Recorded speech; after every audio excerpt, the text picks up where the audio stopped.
Hey everyone, it's Kevin here. As you may or may not know, I'm planning a trip starting March 18th and doing a section hike of the PCT. Pretty excited. I wanted to do this for a number of years and can't really get the time off to do much more than a couple of weeks, but my goal is to make it from the border of Mexico up to probably Idlewild, which is just this side of the San Jacinto Mountains, which are pretty packed in with snow. So I wanted to give you a little bit of information on kind of what I'm doing, why I'm doing it, and would really love you all to follow along as I'm on the trip. My goal is to make some videos as I'm going, and if I have cell service, to upload those to YouTube and show you kind of what's going on the trip, and maybe you can hear me whine or complain or, man, I'm out here the first day and this isn't for me, or maybe I'll love it. I don't know, but I'm pretty excited to start 3 weeks from today, again, March 18th. So why am I doing this? I think partially because I'd like a challenge. You know, I used to do a lot of mountain biking when I lived in Northern California. I don't do that as much. Quite a bit of adrenaline involved there. And I think now that I'm in my 60th year, I just want to see if this is something I can do. Backpacking, overnighting for 14 straight days. I don't have a lot of backpacking experience. Mostly I've been to Minnesota canoeing, so I have been in the outdoors, paddled around and set up camp and made fires and all those things. So this will be a step up for me, certainly. I saw a stat recently. Some people say, well, you're almost 60. Is this something you should be doing? You're not 20 anymore. And 17% of the people that begin the PCT actually are between the ages of 55 and 65. It's a pretty big number. Most people that do it are between 25 and 35. That's about 34% from the last time I looked. And I just like nature, and I just really enjoy being out there, and it's something that I'm super excited about. So I'll be out there for 2 weeks, camping, probably 13 nights, I think, and I really have no goal in terms of the distances that I'm going to be doing every day. After 8 miles, if my feet are killing me, I may stop and pitch camp. Maybe I could try to do 13, 14, but I think kind of my goal loosely is going to be 12 to 13 miles, maybe 14 miles a day, to see how I feel. Don't go out too hard, try not to get injured, that sort of thing. And I think, and again, I have some notes here, but this is going to be a good test for me to know that if I really like backpacking. If I don't, it's a good trail because like I said, I'm starting at the border. I'll hit a town every 4 or 5 days. You've probably heard of a town called Julian. I'll be going through there and several other towns down kind of in that area. So I'm pretty excited. In terms of okay, what do you eat and how much food do you carry? I'm going to carry 5 days worth of food. Sometimes people on longer through hikes will send boxes to themselves, but I'm not going to do that. I'm just going to carry 5 days worth of food, and then when I hit towns, the towns are all very hiker friendly, and they typically will have the freeze-dried food and everything I need to resupply. So I think kind of for this first go around, that's what I'm going to do. What am I most nervous about is a common question. I think mostly my feet and my hips. I'm still in relatively good shape, but I just want to see that I can make it. And those are the two areas that when I've done some of my test hikes where I do have some discomfort, but I'm not super worried about it. Rattlesnakes would be the other thing, but as many YouTube videos I've watched about PCT hikers, I haven't seen anyone ever get bit. They run into a lot of rattlesnakes, but just got to be careful and make sure you listen and make sure you don't step on one, I think is the bottom line there. Next question I get a lot is, are you going by yourself? Are you doing solo? And I am. I'm not really concerned so much about that. I think because the way that the PCTA, which is the organization that manages the trail, the way they do it is they have 50 permits a day. And so there will be other people out there on the 18th ready to go. Maybe I'm going to probably get there really early, but other people may come late. So there will be some traffic, not heavy. But so I'm looking forward to meeting people, and I think leaving myself open to that is good. And it's difficult to find a trail partner, honestly, someone who's going to want to buy all the gear and everything. So I think it'll work out well.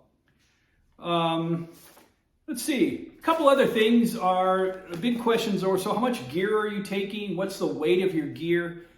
Kind of my goal with the gear is to get to a pack weight of about 13 pounds base weight before adding food and water. Food and water is going to be another probably 15 pounds, especially in the desert section when I'm going to carry 1 liter smart water bottles. And that'll probably be the most I'll have at any given time in the desert. I do have things to treat my water, and I have it laying around here. This is like a little water system here. There's just something that you attach to a bottle and squeeze it through, and you get clean water, so I can really get water from any source. This is a good year to go because, you know, even today, it's the 25th of February. We're getting a lot of rain. Should be plenty of water in the desert. I'm also looking forward to the big blooms that we're going to have out there in the desert. Should be just beautiful, wildflowers and everything. Really, I love the desert. All right, so what am I going to be taking along with me? I still have a few things to get, but hiking poles, of course. These are critical, so I've got a really good set of hiking poles. Got my new backpack that only weighs 2 pounds. This is from ULA, a company out of Utah, which is a really good backpack. Purchased a tent. This tent is pretty awesome. It's called the Duplex by Z-Packs. This thing only weighs like 18 ounces, and so it literally feels like you're carrying a trash bag, but it's very durable. It's got something called Dyneema fabric or something, so it doesn't leak. So that's cool. Of course, for bedding, I have a Thermarest pad that I'll be laying on, and so really excited to have that to keep me off the ground. Also, here's my new sleeping bag. And then other things, like this is the size of what my stove is. This is literally like 4 ounces for a stove, and then you just attach it to this little gas canister, and you've got gas and you've got a fire. Got a head net for any mosquito issues. I also am carrying this reflector umbrella through the desert, just in case it starts getting really hot. A lot of people use these, pull it up, and really can keep the sun off your head. I'll be hiking in like a very thin layer, which is kind of like this a thin hoodie that covers my arms, and that way I can keep the sun off my face, and it's very lightweight and works really well in the heat of the desert. Of course, I got my little titanium spork thingy. I'm wearing sun gloves just to cover my hands because for those of you who know me, I am pretty pale and I can sunburn very easily, and so these are outdoor research little sun gloves that I'll be happy to have.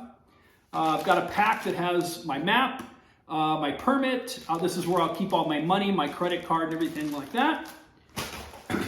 First aid kit, all packed up, ready to go. And then the bathroom situation out there. This is my trowel, so I'll be digging little cat holes out there. Super excited about that. Very excited also that you have to pack out your toilet paper, so I'm bringing a double-lined bag for that. Don't want to make any mistakes there.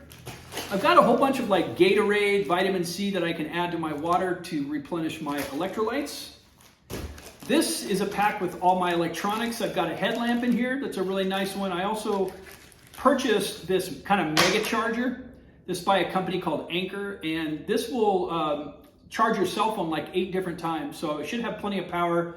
Then when I get into cities and maybe like take half days off or full day off, then I can recharge all my electronics when potentially I get a room. Also, this is a pad that you can open up so when you sit down on the trail as you're hiking, doing lunch, that you're just not sitting on the trail in the sand. So this is nice to have. Got my nice titanium tent stakes. I'm not sure if I'm taking this. This is just like a ground sheet. It's made out of Tyvek and cut to the size of my tent. So just added protection for the bottom of the tent. Not sure if I'm taking it because I know the material in my tent's really good. And then last but not least, I got my pillow. But there are a few other things that I still need to acquire. But, been thinking about this for a very long time. Really excited to get out on the trail. Would love any of your feedback while I'm out there. Encouragement is going to be really key. As they say, when you hike and you hike distances, there are really great days and there are days that are really bad, and hopefully some in between. But, just got to keep my head down, do my walking. I've downloaded a bunch of different audio books, so I'll be able to listen to that. But really excited to share all of this with you guys and get some feedback on what you think. And maybe someday you can go out with me as well. So that's that. And watch for my videos. Again, I'm starting March 18th. And would love you to, I'll be uploading them every day, and would love you to comment and just see my progress. So thanks a lot, everybody.